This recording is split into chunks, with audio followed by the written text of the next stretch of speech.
pagtanggap ng turo sa kautusan. Mga awit ng 9412, ako po si Leona. Kasalukuyang nanirahan dito po sa probinsya ng Bulacan. Kung paano po ako hinango ng ating Panginoong Hesus sa lusak ng kasalanan ay siya pong ibabahagi rito po sa Tanikalang Lagot. Ganito po iyon. Leona anak, pumunta ka ng Agusan del Sur. Pupunta po ako sa Agusan. Bakit? May problema po ba, Papa? Ang rubber production natin doon. Oo anak, may mga paparating pang mga punda ng rubber sa Sabado. Dapat may titingin doon. Bakit hindi si Ate at Kuya Avelino ang iyong utusan? Sila ang dapat na may responsibilidad sa pagpapatakbo ng ating negosyo roon. Papang, sila ang mga nakatatakda kong kapatid. Sa iyo ko na nga ipinamahala ang lupa sa Agusan. Bantayan mo ang mga tauhan natin doon. Baka may ginagawa ng anomalya sa rubber plantation doon. Baka iyong mga katas ng rubber na nakukuha sa mga puno mismo ng rubber ay naipupuslit at kinakalakal sa iba ng mga pasaway nating tauhan. Sige po Papa, ilan po ba ako luluwas patungong Agusan? Sa lalong madaling panahon, anak. Papa, talaga po sa aking ang single ng motorbike na ito? Oo anak, di bali hiningi mo sa akin yang kaya ibinili kita. Ingat ka lang sa pagmumotor. Opo Papang, salamat po Papang. Ikaw Denisio, sinusunod mong palagi ang loho ni Leona. Kaya lumalaking sotel ang anak mo eh. Tiyak palagi na yang kasama ng barkada niyang mga demotor dito sa atin. Oo naman, Juvencia, hayaan mo nang maging masaya ang anak natin. Mamang, tara po angkas ko kayo. Ipapasyal ko po kayo para di na po kayo magalit sa akin. Hindi ko sagot ang pambayad mo ng ospital kapag na-aksidente ka, Amazona.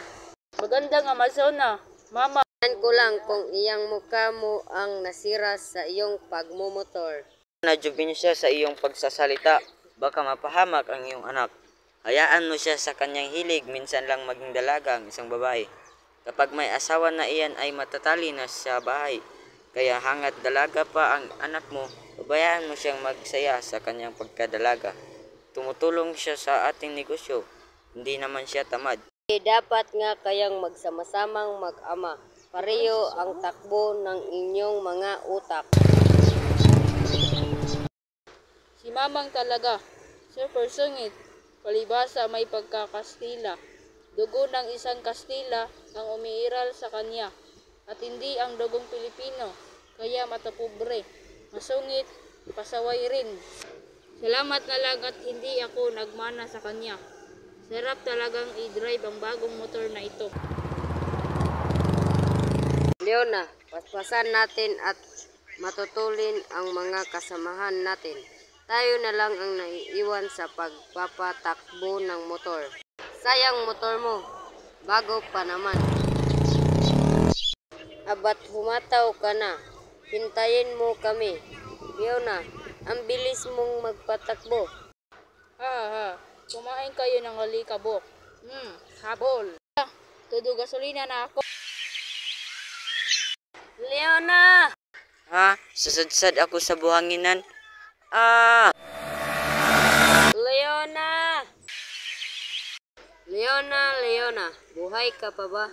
Leona! Hari ko po, ang braso ko, namamanhid. Buhay pa ako, bruha ka, tulungan mo ako. Ayan na nga ba ang sinasabi ko? Sobrang tigas kasi ng ulo mo, babae ka. Kaya yan! Hari ko po, pwede ba? Mamang, huwag nga kayong sumigaw rito sa ospital. Napilayan niya nga ako, mabibingi pa ako sa lakas ng boses ninyo. Huwag nga kayong manisi, aksidente iyon. Paano hindi ka maa-aksidente?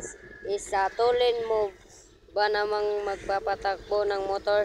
Sumbong ni Aya, para bang dalawa ang buhay mo kaya ayan tuloy ang nangyari sa iyo. Mabuti na lang at dito ka namin pinulot sa ospital at hindi sa morhe. Pasaway kang babae ka. Ano ka ba naman, Juvencia? Tigilan mo ang anak mo, huwag mo nang sirmunan. Oh, ayan ka na naman. Magsama nga talaga kayong mag-ama. Pareho matigas ang ulo.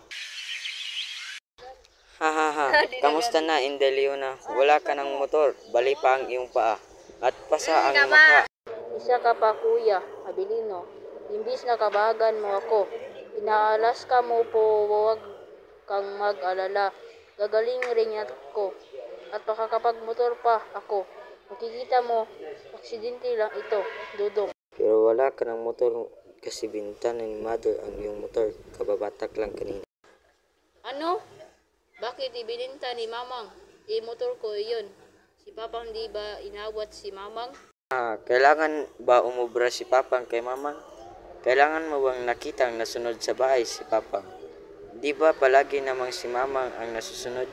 Kaya sorry ka na lang, Inday Leona. Sa wakas, nandito na ako sa Maynila. Mabuti na ito napakalayo-layo na ako. Dito sarili ko lang buhay ko. Wala nang mamang na makikialam. Kapag may magandang nangyayari sa buhay ko, saka na ako babalik sa Agusan del Sur.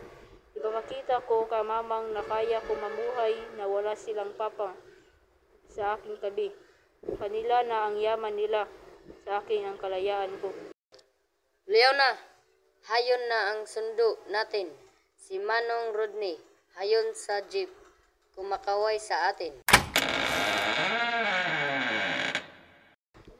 Tuloy ka, Leona. Maupo ka.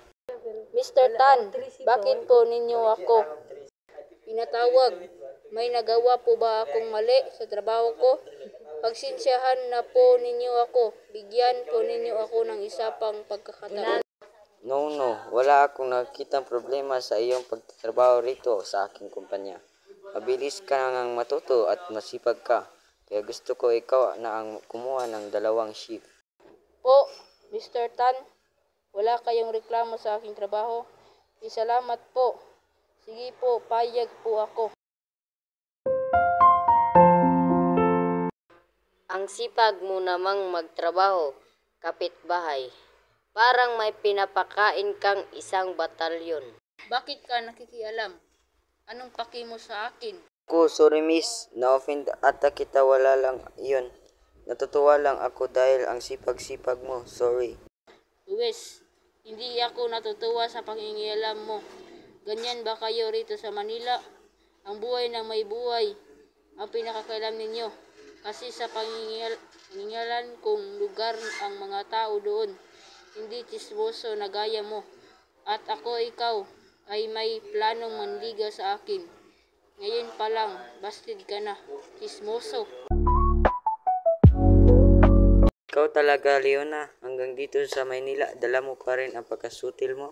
Kawawa naman itong tao. Ipinahiya mo. Di bali sana kung walang nakakarinig, nandoon pa naman yung guard. Feel ka nga riyan. Aya, ano bang pinakain sa iyo ng pakialamerong iyon? At kibait-bait mo sa kanya. Huwag mong sabihin may pagtingin ka sa lokong yun. Kung may gusto man ako sa kanya, di naman ako papansin noon. Ikaw ang gusto noon. Nagpapalakad nga siya sa akin. Mabait naman. Yung tao at binata, bagay kayo, dalaga ka naman. Alam mo kaya kailanganin mo ang pagmamahal ni Zosimo dahil nag-iisa ka lang dito sa Manila. Kung kailan masama ang pakiramdam ko, doon pa wala ang mga bruha. Nahihilo ako. Leona, anong nangyari sa iyo? Tulong guard, di ko kayang matutumba kami. Salamat sa tulong mo at nasalong mo ako, Zosimo. Hindi ka nagalit sa akin, Leona. Buti at nandoon ako kasunod mo. Kung nagkataon sa lupa ka nababagsak. Alam mo bang inadya talaga ito ng tadhana na sa mga bisig ko ikaw bumagsak. Talaga ako nakatira, matagal ko nang inupuhan itong silid na ito. Dito tayo magsisimulang mamuhay bilang mag-asawa. Masusumikap ako ng husto para sa ating magiging anak. Meron pang higit sa pagmamahal, ibibigay ko sa iyo, Leona, pinakamamahal kita. Kasi ang kikitain ko, Leona, pambili rin ito ng gatas ng anak natin. Huwag kang mag-alala, gagaling ako sa'yo. Gagaling ako. Zosimo, akala ko matatagalan pa ang ating pagsasama.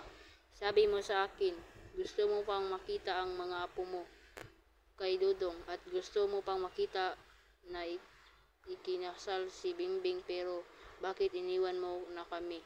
Papaano na kami ng mga bata? Ngayong wala ka na, Josimo. Na, gaya mo rin akong biyuda, maliliit pa ang mga anak ko nang namatay si Sergio ko. Pero nakayanan ko itong lahat dahil sa Diyos. Siya ang nagbigay sa akin ng pag-aasang buhay na buhay kong kaya't nagpatagumpayan ko ang lahat ng pagsubok sa aking buhay. Nana Rosa, totoo po bang may Diyos na buhay? Leona, subukan mong dumalaw sa gawain sa linggo. Mapatunayan mong ang Diyos na ang sinasamba ay buhay na buhay. Magtiwala ka lamang sa Kanya. Sinubukan ko pong dumalos sa simbahan na kung saan dumadalos si Nana Rosa. At totoo nga pong buhay ang Diyos na kinilalang sinasamba. Roon maraming himalang ginawa ang Diyos sa aming mag-iina at kailanman hindi niya kami pinabayaan. Sa gitna ng aming kahirapan sa buhay, palaging may tugon. Ang Diyos, purihin po ang ating Panginoon.